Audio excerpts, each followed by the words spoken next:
नमस्कार दोस्तों, मैं मनीष तोमर अपने YouTube चैनल कक्षा ज्ञान के मंच पर आप सभी का स्वागत करता हूं, हार्दिक अभिनंदन करता हूं।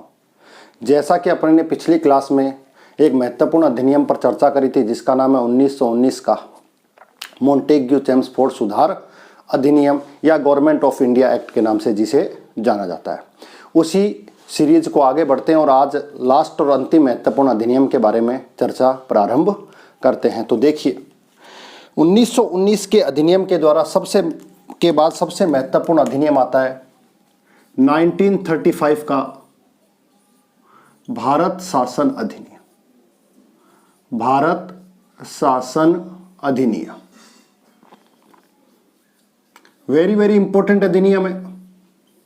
क्यों है अभी इस पर बताऊंगा, लेकिन अंतिम अधिनियम है। उसके बाद संवैधानिक विकास के लिए कोई अधिनियम नहीं लाया गया। उसके बाद जो अंतिम अधिनियम जो ब्रिटिश संसद में पास हुआ था वो था भारत स्वतंत्रता अधिनियम। ठीक है, तो संवैधानिक विकास के लिए सबसे महत्वपूर्ण अधिनियम, अंतिम अधिनियम यही माना जाता है 1935 भारत शासन अधिनियम। जब 1935 की बात करते हैं तो आपको थोड़ा सा आइडिया होना चाहिए। इसकी पृष्ठभूमि के बारे में चर्चा करें कि आखिर पृष्ठभूमि क्या थी।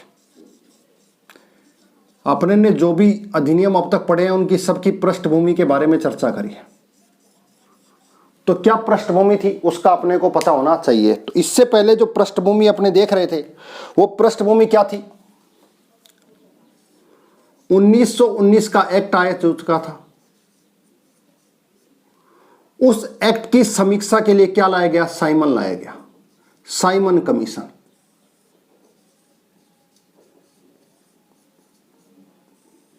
एक्ट में कहा गया था कि 10 साल की बाद इसकी समीक्षा की जाएगी, लेकिन 10 साल से पूर्व ही इसकी समीक्षा के लिए क्या लाया गया, एक कमीशन लाया गया, एक आयोग लाया गया जिसे साइमन आयोग के नाम से जाना जाता है। अब जब साइमन आयोग के नाम से इसे जाना जाता है तो इसका विरोध किया गया। विरोध करने का कारण था कि इसे व्हाइट कमीशन कहा गया। इसे व्हाइट कमीशन के नाम से जाना गया। क्यों जाना गया? क्योंकि समीक्षा के लिए लाया गया था, लेकिन इसमें जितने भी सदस्य थे वो सारे के सारे क्या थे, अंग्रेज थे। तो कहीं ना कहीं इसका विरोध किया गया और ये कहा गया कि भारतीय संविधान में अगर कुछ सुधार की जरूरत है या भारत के संवैधानिक विकास में कुछ सुधारों की अधिनियम में जरूरत है तो हम खुद भारतीय इसके लिए कैपेबल हैं, हम खुद अपने लिए संविधान का निर्माण कर सकते हैं। अगर ऐसी बात जब भारतीयों के द्वारा कही गई तो अंग्रेजों के द्वारा कहा गया ठीक है, आप भी अपनी तरफ से एक मसौदा तैयार करें, उसे भी हम अगले अधिनियम में क्या करेंगे, कंसीडर करेंगे, उसको साथ में ले लेंगे और उसकी जो शर्तें होंगी, जो उसकी मांग होगी उस पर विचार करेंगे। तो इसीलिए क्या बना दिया गया, साइमन के विरोध के बावजूद एक कमेटी बनाई गई जिसे नेहरू समिति के नाम से जाना जाता है। ये नेहरू समिति ने वही काम किया जो साइमन कर रहा था। ठीक है, और नेहरू कमेटी के द्वारा आपको पता है नेहरू कमेटी के अध्यक्ष कौन थे, मोतीलाल नेहरू, और उसी की अध्यक्षता में कमेटी बनाई गई और उस कमेटी ने अपनी कुछ मांगे रख दी। 8 सूत्री मांगे उनके द्वारा रखी गई और इन मांगों को या इस समिति के द्वारा जो मांग की गई उसे इस संविधान का क्या कहा जाता है, ध्यान रखिएगा, ब्लूप्रिंट। आपसे पूछे संविधान का ब्लूप्रिंट किसे कहा जाता है तो नेहरू रिपोर्ट को संविधान का क्या कहा जाता है, ब्लूप्रिंट कहा जाता है। उसके बाद अगला जो महत्वपूर्ण चीज थी, उसके बाद एक चीज हुई गोलमेज सम्मेलन।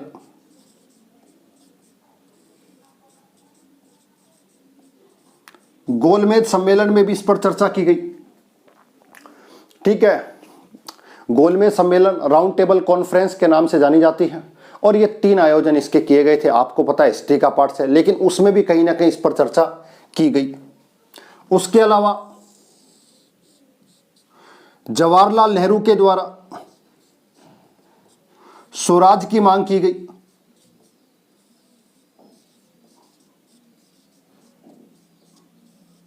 इसके अलावा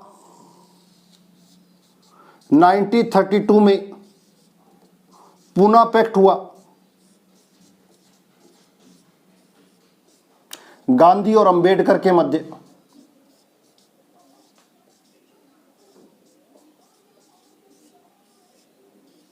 गांधी और अंबेडकर के मध्य दलितों के आरक्षण को लेकर। ये कुछ महत्वपूर्ण पृष्ठभूमियां थी। इन पृष्ठभूमियों के कारण क्या लाया गया, 1935 का भारत शासन अधिनियम लाया गया। समझ में आ गई। तो ये कुछ हालात और परिस्थितियां आपने ने चर्चा करी, उन सब के हालात और परिस्थितियों को देख के क्या लाया गया, 1935 का अधिनियम। अब इस 1935 के अधिनियम में क्या प्रावधान किए गए थे, उन पर हम एक क्या करेंगे, चर्चा करेंगे। क्या क्या प्रावधान थे, ध्यान रखिएगा।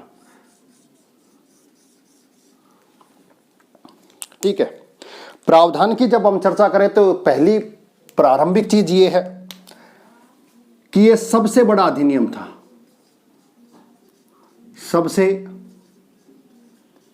बड़ा अधिनियम लाया गया था, यानी कि इससे बड़ा कोई अधिनियम नहीं था। ध्यान रखिएगा, सबसे बड़ा अधिनियम अब तक का लाया गया।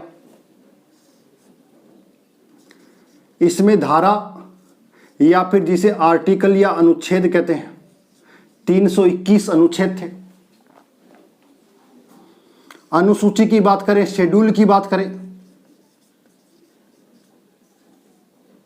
10 अनुसूची थी, और इसके भाग या फिर खंड की बात करें तो वो 14 थे। तो ये एक इसकी संरचना आपको मानी जाती है। एग्जाम में कई बार क्वेश्चंस पुटअप हुआ है यहां से, तो आप ध्यान रखिएगा। सबसे बड़ा अधिनियम है, इससे बड़ा कोई अधिनियम लाया नहीं गया। पहली चीज, 321 अनुच्छेद, 10 अनुसूची और भाग 14 कहीं ना कहीं थे। इसी को आपने देखा होगा कि ये कहीं ना कहीं हमारे वर्तमान संविधान में भी आपको दिखाई देते हैं। तो जब ये वर्तमान संविधान में दिखाई देते हैं तो इस अधिनियम के लिए बारे में क्या कहा जाता है, भारत के संविधान का सबसे बड़ा स्रोत माना जाता है। भारत के संविधान का सबसे बड़ा स्रोत, बड़ा स्रोत माना जाता है। कहा जाता है लगभग 80% संविधान हमने इसी से अडॉप्ट किया है, यानी कि जितने भी अनुच्छेद हैं उनमें से लगभग 250 आर्टिकल पर इस अधिनियम का कहीं ना कहीं आपको प्रभाव देखने को मिलता है। तो ये इतना महत्वपूर्ण अधिनियम आपके लिए माना जाता है। अब इस अधिनियम में किया क्या गया था, ये तो इसकी संरचना के बारे में बता दिया गया। इसमें चेंज क्या हुए उसको समझे, तो उसकी विशेषताओं पर जाने से पहले पहली विशेषता पर अपने चर्चा करते हैं। फर्स्ट विशेषता ये थी कि इस अधिनियम में भारत संघ बनाने की योजना बनाई गई।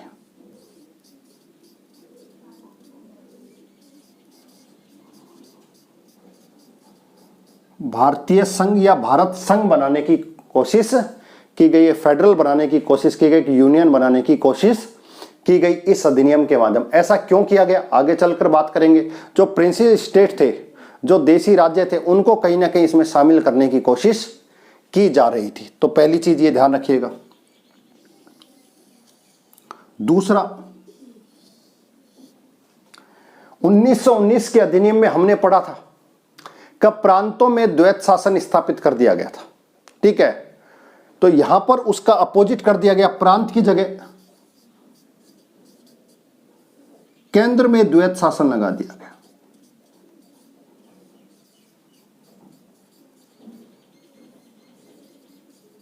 अब इस पर डिटेल से बात करेंगे। प्रांतों में द्वैत शासन की जगह केंद्र में द्वैत शासन लगा दिया गया। इसका मतलब क्या किया गया, इसका मतलब यह है कि प्रांतों से द्वैत शासन को क्या कर दिया गया, समाप्त कर दिया गया। प्रांतों से द्वैत शासन समाप्त कर दिया गया, पहली चीज। फोर्थ, प्रांतों को पूर्ण स्वायत्तता दी गई। प्रांतों को पूर्ण स्वायत्तता दी गई। पूर्ण स्वायत्तता जो आंशिक आपको कहीं ना कहीं दिखाई दे रहे थे 1919 में, यहां पर उनको पूर्ण स्वायत्तता दे दी गई। इस अधिनियम की कुछ विशेषताएं मैं आपको लगातार बता रहा हूं, उसको समझिएगा। 4 विशेषताएं होगी। इस अधिनियम के द्वारा जो विषय थे, जो अनुसूचियां थी, उनको अलग अलग भागों में बांटा गया और 3 महत्वपूर्ण विषयों में बांट दिए गए। 3 सूची बनाई गई। एक संघ सूची,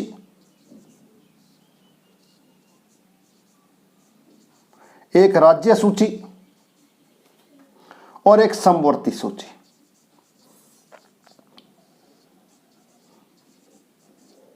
तीन सूचियां बना दी गई, संघ सूची, central, state and concurrent list. ये तीन लिस्टों में इसको बांट दिया गया, यानी कि कुछ विषय कहाँ होंगे, संघ में होंगे, कुछ राज्य में होंगे और कुछ यहाँ पर होंगे, आपको देखने को यहाँ पर मिलेंगे। ये कुछ महत्वपूर्ण विषय थे जो आपको पता होने चाहिए थे, एग्जाम्स में यहाँ से कुछ ना कुछ पूछा जाता था। 59 विषय यहाँ पर शामिल कर दिए गए, 54 विषय यहाँ शामिल कर दिए गए और 36 विषय को यहाँ पर शामिल कर दिया गया। इस तरीके से ये व्यवस्था लागू कर दी गई। तो विषय को तीन भागों में, इसके अलावा क्या कहा गया, इनके अलावा जो कोई भी विषय होगा उस पर अंतिम निर्णय कौन लेगा, गवर्नर जनरल लेगा। भाई ऐसे विषय जो इन तीनों में छूट गए हैं उन पर कोई विवाद ना हो, उन पर कोई डिले ना हो, तो अगर कोई ऐसा विषय आता है जो इसमें शामिल नहीं है तो उस पर निर्णय किसके द्वारा लिया जाएगा, गवर्नर जनरल के द्वारा लिया जाएगा। आपको कहीं ना कहीं दिखाई दे रहा है ये कहीं ना कहीं आज की व्यवस्था में वैसे ही है, जैसे आज की तारीख में कुछ ऐसे विषय हैं जिन पर अंतिम अधिकार किसका होगा, राष्ट्रपति का होगा, वैसे ही सेम यहाँ पर आपको देखने को मिलता है। तो कुछ चीजें आपको यहाँ पर देखने को मिल रही है। इसके अलावा इस अधिनियम में और क्या किया गया उस पर चर्चा करते हैं। 6 विशेषताएं आपको पता लग गई, उसके बाद अगली विशेषताओं की बात करो। 7वीं विशेषता, संघीय न्यायालय की स्थापना की गई।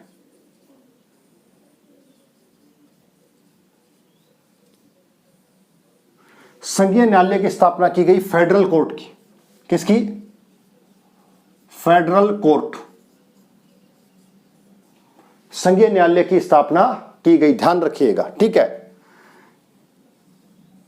लेकिन एक चीज और ध्यान रखिएगा, भारत के अंदर आज की तारीख में सुप्रीम कोर्ट अंतिम अपील है, उसके अलावा कोई अपील नहीं है, ठीक है। यहां पर यह अंतिम नहीं था, इसके अलावा यहां से कोई और विषय हो जाता है तो इसकी अंतिम रूप से इसकी सुनवाई प्रीवी काउंसिल, एक काउंसिल बनाई हुई थी इंग्लैंड में, वहां पर अंतिम रूप से दायर की जा सकती है। यानी कि अंतिम सुनवाई कहां पर होगी, लंदन के अंदर होगी, प्रीवी काउंसिल के अंदर होगी, ठीक है।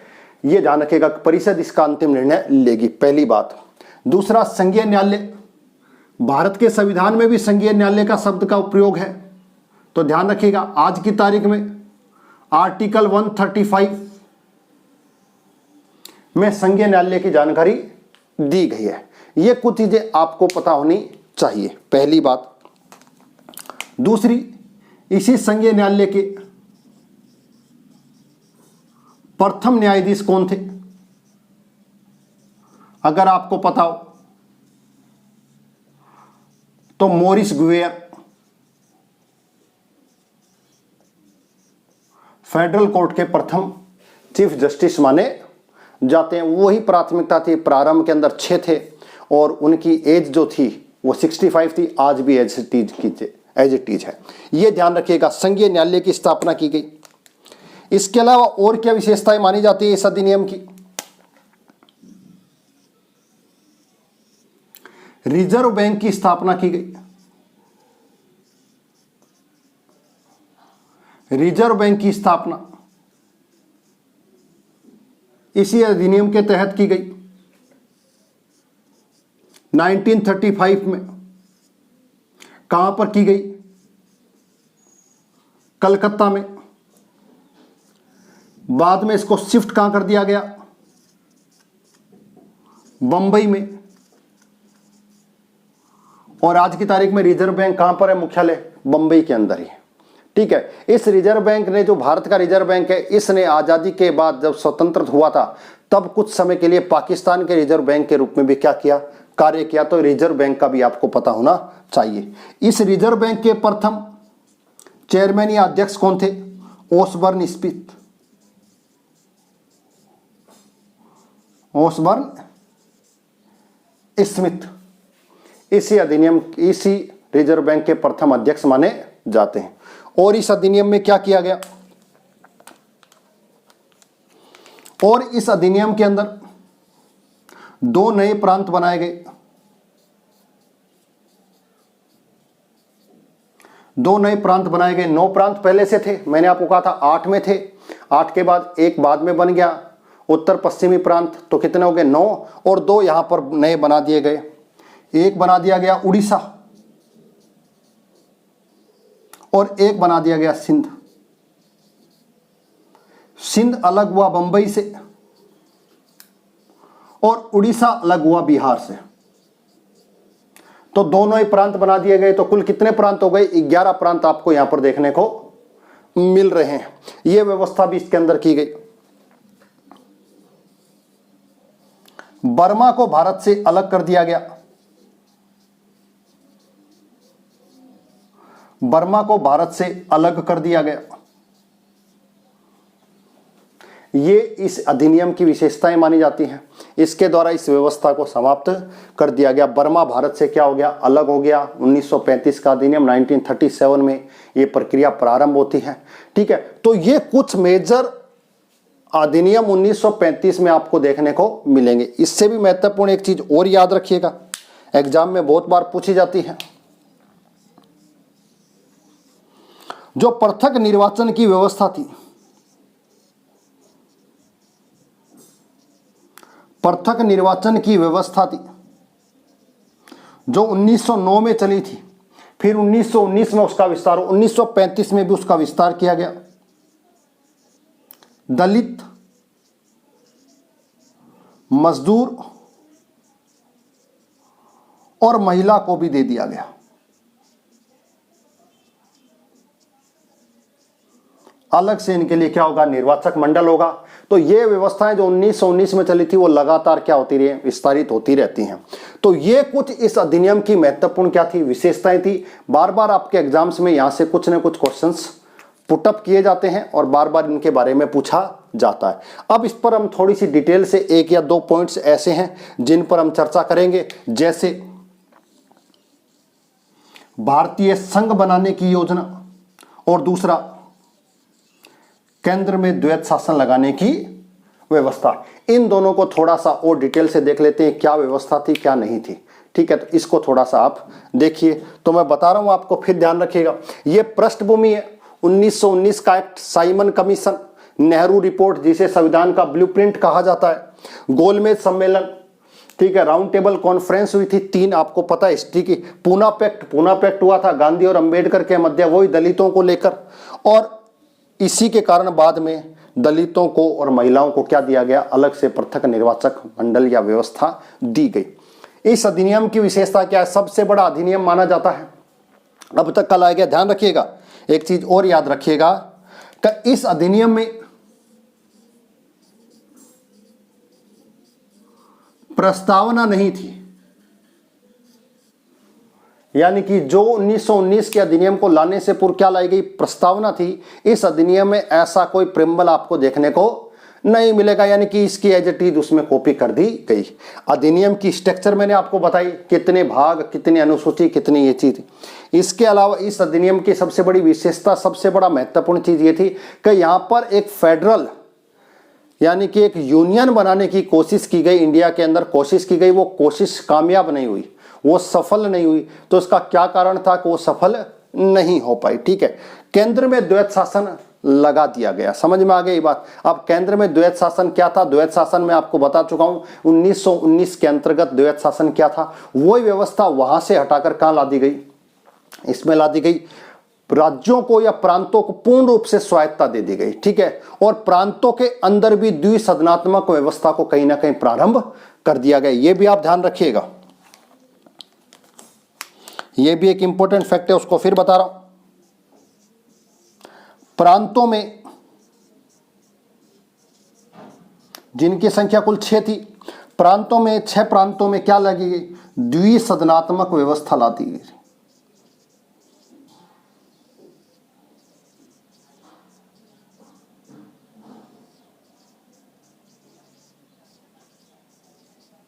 यानी कि जो व्यवस्था केंद्र में थी, किसके अंतर्गत? 1919 के अंतर्गत, उसी का कुछ न कुछ तरीका, प्रारूप कहां पर? राज्यों के या प्रांतों में भी लागू कर दिया गया, प्रोविंस में भी इनको लागू कर दिया गया, और यहां पर भी 2 सदन बना दिए गए, जैसे आपको सेंट्रल लेवल पर देखने को मिलते हैं। सेम ऐसे की ऐसी व्यवस्था यहाँ पर। तो आपको दिखाई दे रहा होगा अनुसूची बना दी गई, सूची आज भी एग्जीक्यूटिव अनुसूची आपको देखने को मिलती है। वर्तमान की क्या परिस्थिति है ये भी आपको पता होना चाहिए।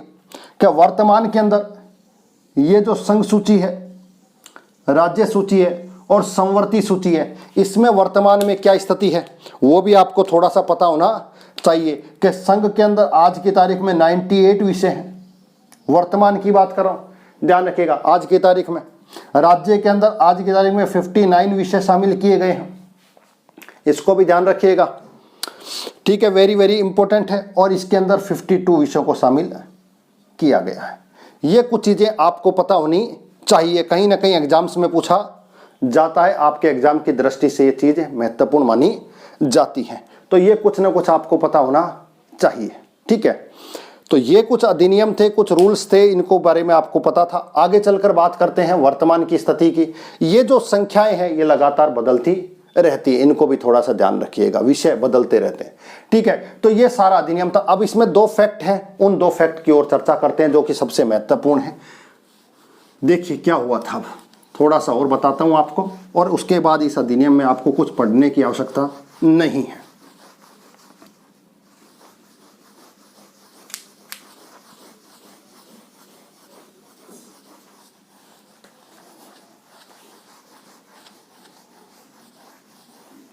अब देखिए, मैंने आपको कहा प्रांतों में क्या किया गया, केंद्र में द्वैत शासन लाया गया। कहां पर, पहले केंद्र में बात करते हैं सदनात्मक व्यवस्था की। किसकी, सदनात्मक व्यवस्था, यानी कि, तो मैं आपको पहले ही बता चुका था कि 2 सदन थे। एक सदन को क्या कहा गया, राज्य परिषद,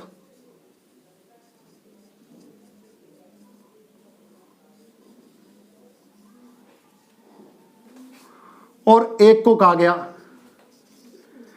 केंद्रीय विधानसभा, विधानसभा, सेंट्रल लेजिस्लेटिव या काउंसिल, और इसको स्टेट काउंसिल के नाम से जाना गया। आज की तारीख में इसे क्या कह रहे हैं,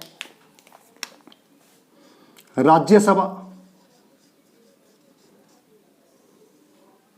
और इसको क्या करें, लोकसभा। ये तो 1919 के अधिनियम में हो चुका था। अब 1919 के अधिनियम में इसमें परिवर्तन क्या हुआ उसको समझिए। राज्यसभा को स्थायी सदन बना दिया गया, यानी कि स्थायी सदन की घोषणा कर दी गई कि राज्यसभा आज से क्या होगा, स्थायी सदन होगा। और आज भी राज्यसभा कैसा है, स्थायी सदन है। दूसरा, लोकसभा, लोकसभा के कार्यकाल में बदलाव किया गया और 5 वर्ष कार्यकाल कर दिया गया। इसका कार्यकाल 3 वर्ष था, लेकिन मैंने आपको कहा इसको स्थायी सदन बना दिया गया, ठीक है। दूसरी बात, सदस्यों का कार्यकाल जरूर 9 वर्ष का किया गया और 1/3 को हर 3 वर्ष के बाद चेंज कर दिया जाता था। आज भी उसमें कुछ चेंज है, 9 की जगह 6 हो गया, और 1/3 सदस्य हर साल क्या होंगे, बदलते रहेंगे, ठीक है। इस तरीके से ये क्या हो गया, स्थायी सदन, और ये कैसा हो गया, अस्थायी सदन, यानी कि 5 वर्ष के बाद ये डिजोल्व हो जाएगा, 5 से पहले भी हो सकता है, ठीक है। लेकिन आज की तारीख में जनरली बात करें तो लोकसभा का कार्यकाल कितना माना जाता है, 5 वर्ष, सेम ऐसे कैसे, ठीक है। अब इसमें क्या किया गया, अब तक जो व्यवस्था थी वो तो सदस्यों की थी, लेकिन यहां पर पहली बार सीटों में परिवर्तन किया गया। और आपको पता है कि केंद्रीय विधानसभा, राज्य परिषद में कितनी सीटें थी, यहां पर पहले कितनी सीटें थी, 145 सीटें थी 1919 के अधिनियम। यहां पर कितनी सीटें थी, 60 सीटें थी। ध्यान रखिएगा, पूर्व में कितनी सीटें थी, 145 और 60। यहां पर चेंज किया गया, और चेंज क्या किया गया कि अब से ये सीटें जो हैं ये 145 ना होकर 375 सीटें होंगी। कितनी सीटें होंगी, 3। और यहां पर कहा गया कि आज के बाद यहां पर जो सीटें होंगी वो 260 सीटें होंगी, पहली बात। दूसरी, इन 375 सीटों को 2 भागों में बांटा गया, एक देशी रियासतों में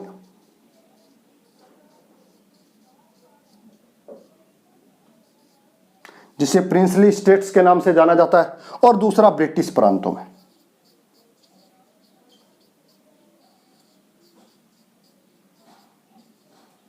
ठीक है।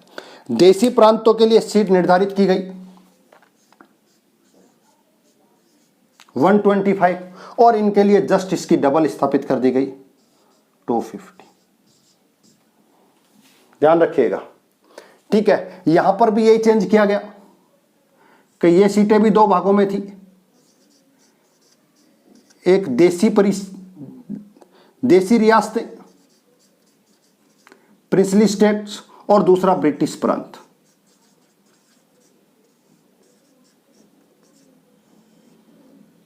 देशी रियासतों के लिए वही 104 और ब्रिटिश प्रांतों के लिए 156। यह व्यवस्था यहां पर कर दी गई, यानी कि दोनों से मिलकर, ब्रिटिश प्रांतों से मिलकर और देशी जो प्रिंसली स्टेट्स हैं उनके सदस्य भी मिलकर क्या करेंगे, एक फेडरल का निर्माण करेंगे। किसका निर्माण करेंगे? संघ का निर्माण करेंगे। एक संघ का निर्माण करेंगे और इस संघ के अंदर जो केंद्रीय विधानसभा, ये केंद्रीय विधानसभा ना कहलाकर क्या कहलाएगी?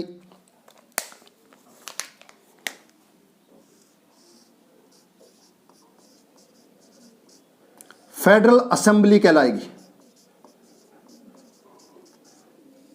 क्या कहलाएगी? फेडरल असेंबली कहलाएगी। सेंट्रल लेजिस्लेटिव या असेंबली ना कहकर कहलाएगी, फेडरल असेंबली कहलाएगी। ये कर दिया गया, ठीक है। और अब इसमें प्रॉब्लम्स क्या हुई कि ये जो देशी रियासतें थी इन्होंने इसमें शामिल होना स्वीकार नहीं किया। जब इन्होंने स्वीकार नहीं किया शामिल होना, तो सिंपल सी बात है कि संघ बनाने का विचार क्या हो गया, या संघ बनने का विचार या संघ बनना क्या हो गया? फेल हो गया, सफल नहीं हुआ। विचार अच्छा था, एक संघ बनाने का विचार था, बहुत अच्छा था, लेकिन कहा गया शामिल हो सकते हो और नहीं भी हो सकते हो। जब आपके सामने दो रिकमेंड कर दी गई, आपको ऐसा कहना चाहिए था कि शामिल होना चाहिए और होना ही है, लेकिन इनको कहा कि आपकी इच्छा है, आप शामिल होना चाहते हो। तो कोई भी राज्य जो रजवाड़े थे, आपको पता है वो अपनी क्षेत्र को, अपने राज्यत्व को कैसे छोड़ने को तैयार हो सकते हैं। समझ में आ गया? तो उन्होंने इसमें स्वीकार नहीं किया, और जब इसमें शामिल होना स्वीकार नहीं किया तो संघ की जो परिकल्पना की गई थी वो परिकल्पना यहाँ कहीं ना कहीं क्या हो गई? फेल हो गई। ये चीज आपको पता होनी चाहिए, ठीक है। दोनों चीजें समझ में आ गई। ये चीज इसकी महत्वपूर्ण विशेषता थी। अब इससे अगला जो एक पॉइंट और बचता है उसको भी समझ लो, वो क्या था उसको भी बता देता हूं मैं आपको। वो विशेषताएं क्या थी उसको समझिए। अपने पढ़ रहे थे कि प्रांतों से द्वैत शासन समाप्त कर दिया गया। प्रांतों से द्वैत शासन समाप्त, द्वैत शासन समाप्त, ठीक है। अब जब प्रांतों में द्वैत शासन समाप्त कर दिया गया तो वो कहां पर लगा दिया गया? केंद्र में लगा दिया गया, केंद्र में शासन, ठीक है। जब केंद्र में शासन लगा दिया गया तो आपको पता होना चाहिए कि केंद्र के अंदर वो व्यवस्था जो प्रांतों में थी वो व्यवस्था कहीं ना कहीं कहां लाई गई? केंद्र में लाई गई। अब केंद्र में जब व्यवस्था लाई गई तो क्या किया गया? वही सेम काम। द्वैत शासन का मतलब क्या था? विषयों को दो भागों में बांटा गया, एक आरक्षित विषय, एक आरक्षित विषय और दूसरे हस्तांतरित विषय, ठीक है। आरक्षित विषय वही महत्वपूर्ण विषय थे, महत्वपूर्ण विषय थे। और किसके विषय थे? केंद्रीय विषय, केंद्रीय विषय या जिसे संघीय विषय कहते हैं, संघ के विषय। और दूसरे क्या थे? हस्तांतरित विषय, कम महत्वपूर्ण विषय। और दूसरे तरीके से किस तरह के विषय? प्रांतीय विषय, ठीक है। केंद्रीय जो विषय थे उन विषयों पर निर्णय कौन लेगा? आपको बता चुका हूं कौन लेगा उस पर विषय पर निर्णय? उस पर निर्णय लेगा गवर्नर जनरल और उसकी काउंसिल, यानी कि उसकी परिषद, उसकी एजुकेटिव काउंसिल क्या लेंगे? निर्णय लेंगे। यहां पर निर्णय कौन लेगा? गवर्नर जनरल और प्लस प्रांतों से जो सदस्य निर्वाचित होकर आते हैं, उनमें से जो मंत्री बनाए जाते हैं भारत के, उन मंत्रियों के सहयोग से। गवर्नर जनरल और भारत मंत्री, समझ में आ गया? इनके माध्यम से। तो ये प्रांतीय विषय हो गए, इन पर कानून कौन बनाएगा? वो बनाएंगे। ये संघीय विषय हो गए, केंद्रीय विषय, इन पर। और मैंने आपको कहा फिर तीसरी नई लिस्ट शामिल कर दी गई, जिसे क्या कहा गया? समवर्ती विषय।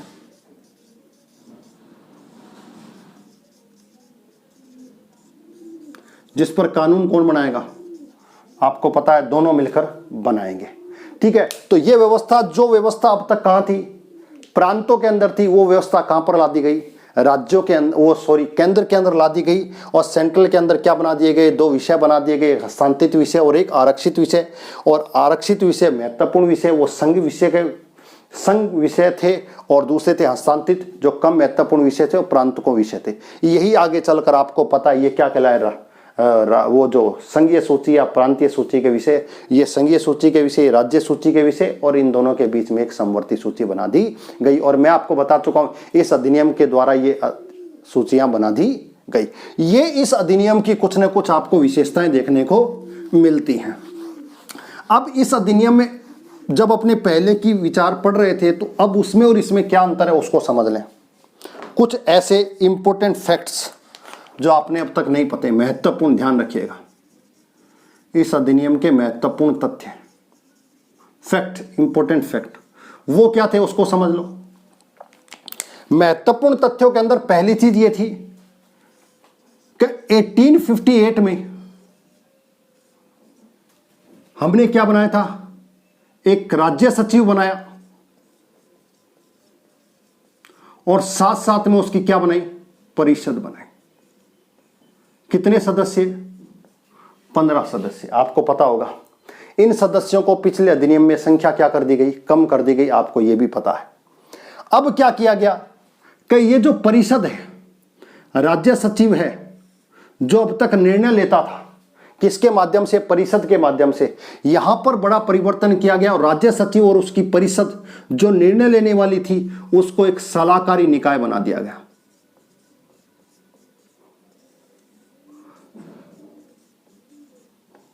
यानी कि एक तरह की एडवाइजरी कमेटी बना दी गई। अब तक डिसीजन मेकिंग कर रही थी, लेकिन अब उसको क्या कह दिया गया कि आप केवल और केवल क्या करोगे? एडवाइजरी दोगे। क्या दोगे? यानी कि एक तरीके से सलाह दोगे, यानी कि एक सलाहकारी मंडल में इनको डाल दिया गया। दूसरा कहा गया, ये जो आपके सदस्य था, ये जो 15 से कितने हुए थे? 12 हुए थे, इनको भी आप खत्म कर दो, और आपके अधिकतम जो सदस्य होंगे वो कितने होंगे? 6 होंगे। 6 से ज्यादा आपके पास क्या नहीं होंगे? सदस्य नहीं होंगे। तो कहीं ना कहीं, और इसकी सारी की सारी जो पावर्स हैं वो क्राउन के पास चली गई।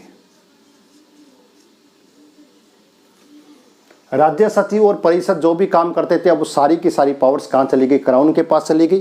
क्राउन डायरेक्ट काम कर रहा था किसके माध्यम से? गवर्नर जनरल, जिसे क्या कहा गया? वायसराय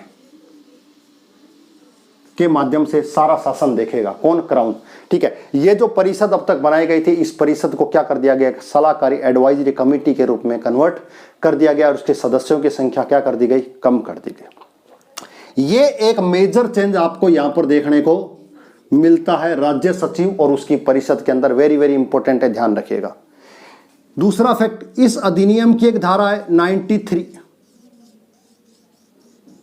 इस धारा के द्वारा अगर राज्य के अंदर प्रशासन असफल हो जाए कानूनों से चलने के लिए, तो वहां के अधिकार कौन अपने हाथ में ले सकता है? प्रांतों के अधिकार गवर्नर जनरल अपने हाथ में ले लेगा। अगर ऐसा लगता होगा कि प्रांतों के अंदर जो व्यवस्था है वो सही तरीके से सुचारू रूप से नहीं चल रही है, नियम और कानूनों से नहीं चल रही है, तो वो सारा का सारा प्रशासन अपने हाथ में ले लेगा। ये इस अधिनियम के बारे में आपको बताया जाता है।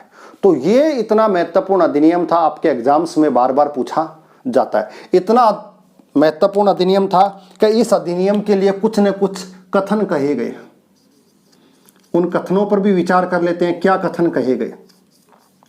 उस पर भी थोड़ा बात कर लीजिएगा कि क्या कथन कहेंगे। सबसे पहले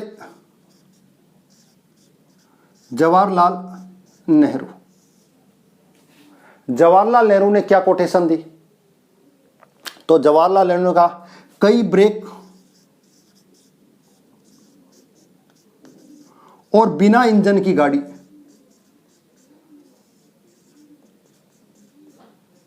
बिना इंजन की गाड़ी, ऐसी जानकारी किसके बारे में दी गई? इस अधिनियम के लिए कहा गया किसने? जवाहरलाल नेहरू ने।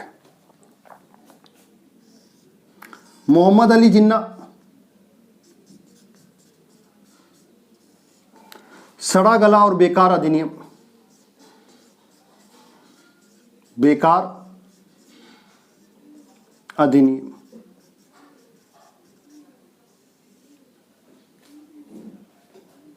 ठीक है,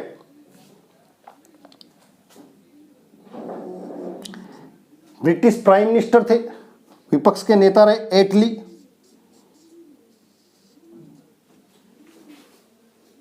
अविश्वास का प्रतीक, अविश्वास का प्रतीक। और इसके अलावा सी राजगोपालाचारी,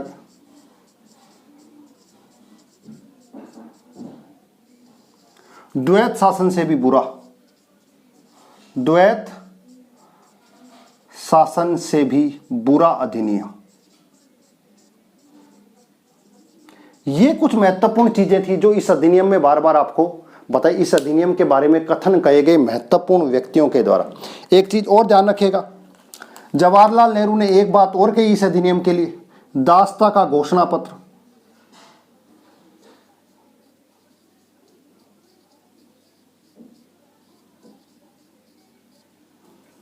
दास्ता का घोषणा पत्र। तो ये कुछ महत्वपूर्ण कोटेशन है, आपको पता होनी चाहिए। जवाहरलाल नेहरू, मोहम्मद अली जिन्ना, क्लीमेंट एटली और साथ में सी राजगोपालाचारी, इनके द्वारा इस अधिनियम को लेकर अलग अलग वाक्य या कथन कहे गए, अपनी कोटेशन कही गई। इस अधिनियम के बारे में जो ये सोचते थे वो सारी बातें इस अधिनियम के बारे में बताई गई। तो ये एक महत्वपूर्ण अधिनियम था, 1935 का अधिनियम। अगर आपके एग्जाम्स में पूछा जाए तो 3-4 चीजें आपको हमेशा ध्यान रखनी। एक तो भारतीय संघ बनाने का विचार किया गया, पहली चीज इंपॉर्टेंट ना रखिएगा, फेडरल। दूसरा, प्रांतों के अंदर जो द्वैत शासन की व्यवस्था थी उसको वहां से हटाकर कहां लागू कर दिया गया? केंद्र में द्वैत शासन लगा दिया गया। बार बार आपके एग्जाम्स में पूछा जाता है, ध्यान रखिएगा कि प्रांतों में द्वैत शासन कब लगाया गया, प्रांतों से द्वैत शासन कब हटाया गया, केंद्र में द्वैत शासन कब लगाया गया, ये चीजें आपको पता होनी चाहिए। तो ये दोनों चीजें हो गई। दूसरा, प्रांतों में पूर्ण रूप से स्वायत्तता कब दी गई? 1935 के। वहां पर आंशिक रूप से थी, या पूर्ण रूप से उनको क्या कर दिया गया? स्वायत्तता दे दी गई। वो अपने निर्णय और अपने कानून बनाने के लिए क्या बना दिए गए?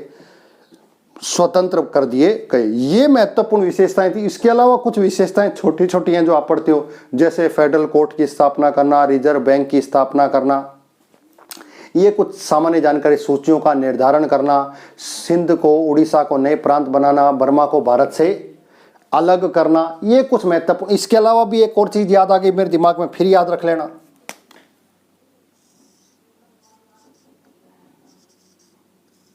संघ के लिए और राज्य के लिए लोक सेवा आयोग,